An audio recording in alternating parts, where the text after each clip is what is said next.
Buenas tardes, seguimos en Proyecto Live.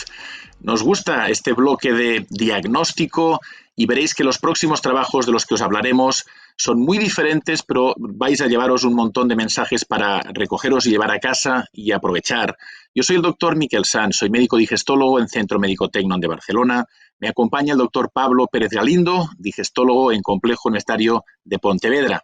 Decía, más allá de la calprotectina, más allá de la endoscopia, hay muchas más cosas interesantes en esta AGA 2020 en relación al diagnóstico, ¿verdad?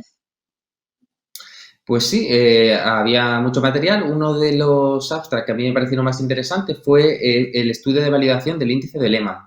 Recordemos que este índice pues, fue publicado por primera vez hace unos años y que se trata de una herramienta diseñada para medir el daño intestinal acumulado durante toda la evolución de la enfermedad de Crohn, teniendo en cuenta variables clínicas, radiológicas, estableciendo puntuaciones por un gastroenterólogo y un radiólogo según la gravedad del daño intestinal a lo largo de todos los segmentos del tracto digestivo, según la existencia de patrón penetrante o estenosante y cirugías previas.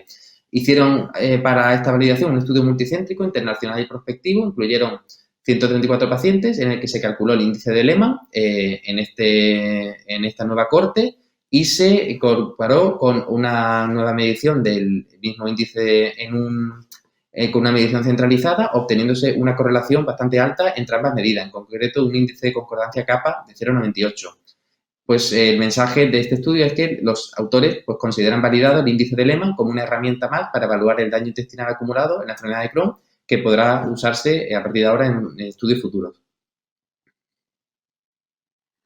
Sí, aparte del recuerdo a Marc Lehmann, que los que lo conocimos personalmente, qué importante tener en cuenta y valorar que no debe de lesionarse el intestino, que hemos de intentar evitar esa lesión que se acumula y que pretende reflejar el índice de Lehmann. ¿Qué nos dices de serologías? Las serologías han estado allí, ANCAS, ASCAS y muchos otros. ¿Qué ha salido en la AGA de nuevo en cuanto a serologías e inflamatoria intestinal? Pues la verdad que bastantes cosas. Aquí os quería hablar de un trabajo estadounidense de la Universidad de California que lo que quiere es, pretende estudiar la relación entre el denominado Endoscopic Healing Index con la presencia y el tamaño de las úlceras en la endoscopia en la enfermedad de Crohn según la medición por el índice de SCD. Muy resumidamente, este Endoscopic Healing Index es un índice cuantitativo basado en la determinación de 13 proteínas séricas que en una publicación muy reciente de este mismo año, pues se estableció una muy buena correlación con la actividad endoscópica en la enfermedad de Crohn, calculándose una precisión equiparable incluso a la de la calprotectina fecal para predecir curación mucosa.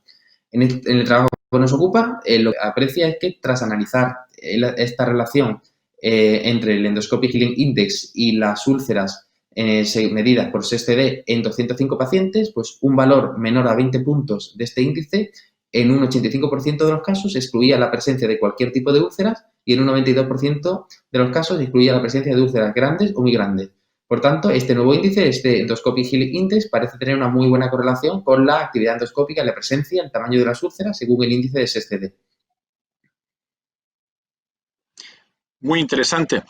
Y mira, cambiando de tipo de trabajo, la tecnología avanza rápidamente. Empezamos a oír hablar de machine learning ¿Sí? y esta aproximación ha llegado también a la enfermedad inflamatoria intestinal, ¿verdad? Pues sí, también se están utilizando estas nuevas herramientas para intentar resolver los retos que nos abordan en nuestra práctica clínica, en concreto en el diagnóstico de la enfermedad inflamatoria.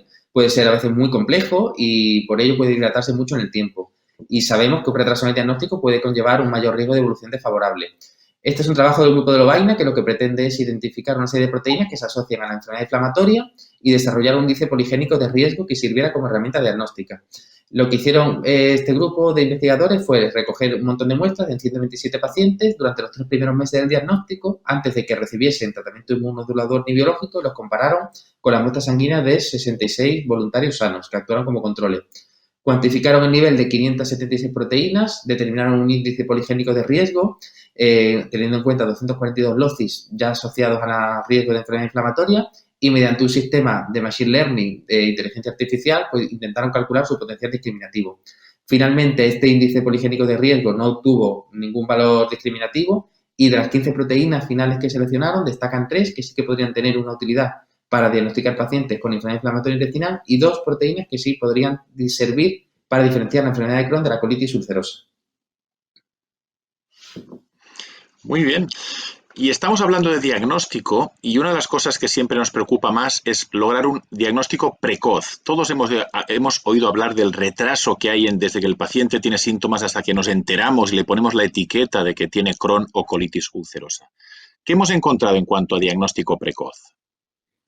Pues hay un trabajo italiano que lo que quiso fue validar el índice Red Flags, que es un índice que ya se publicó en el 2015, que consiste en 8 preguntas clínicas que están pensadas para identificar precozmente a pacientes con una enfermedad de Crohn desconocida. Para realizar este estudio, 64 médicos de atención primaria italianos aplicaron este índice a más de 53.000 pacientes sin antecedentes de enfermedades digestivas ni trastornos, que consultaban al menos por uno de los siguientes síntomas: por dolor abdominal crónico, diarrea crónica o nocturna, pérdida de peso no justificada o síntomas perianales. Incluyeron a 112 pacientes que fueron derivados a un hospital de tercer nivel, a donde se les estudió para investigar una posible enfermedad inflamatoria, y finalmente solo de todos estos 112 pacientes, solo 4 pacientes, un 3,6%, acabaron siendo diagnosticados de enfermedad de Crohn. La sensibilidad y la especificidad de este índice Red Flags fue únicamente moderada, teniendo un valor predictivo positivo de únicamente el 4%. Yo diría que casi lo más interesante de destacar es que al añadir el valor de una calprotectina considerada positiva por encima de los 250 microgramos gramos, este índice combinado pues sí que obtenía una sensibilidad y una especificidad pues bastante superior, incompleto, del 100% y del 72%. Claro. Siempre la combinación de datos nos permite trabajar mejor. Y por último, en este bloque de diferentes aproximaciones para el diagnóstico, tenemos otra tecnología novedosa. Cuéntanos.